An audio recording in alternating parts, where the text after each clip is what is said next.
Hello friends. एक सेठ और सेठानी रोज सत्संग में जाते थे।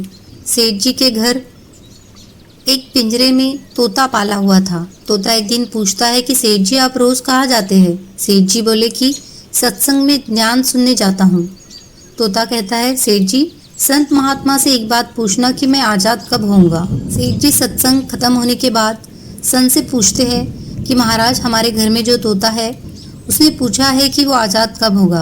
संत जी ऐसा सुनते ही बेहोश होकर गिर जाते हैं। सेठ जी संत की हालत देखकर चुपचाप वहां से निकल जाते हैं। घर आते ही तोता सेठ जी से पूछता है कि सेठ जी संत ने क्या कहा। सेठ जी कहते हैं कि तेरी किस्मत ही खराब है, जो तेरी आज़ादी का पूछते ही वो बेहोश हो गए। तोता कहता है कोई बात नहीं सेठ जी, मैं सब समझ गया। दूसरे दिन सेठ जी सत्संग में जाने लगे तब तोता पिंजरे में जानबूझकर बेहोश होकर गिर जाता है।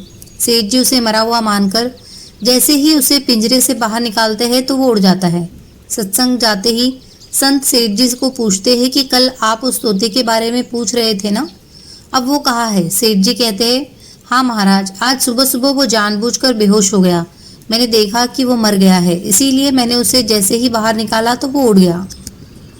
तब संत ने सेठ जी से कहा कि देखो, तुम इतने समय से सत्संग सुनकर भी आज तक सांसारिक मोह माया के पिंजरे में फंसे हुए हो, और उस तोते को देखो बिना सत्संग में आए मेरा एक इशारा समझकर आज़ाद हो गया।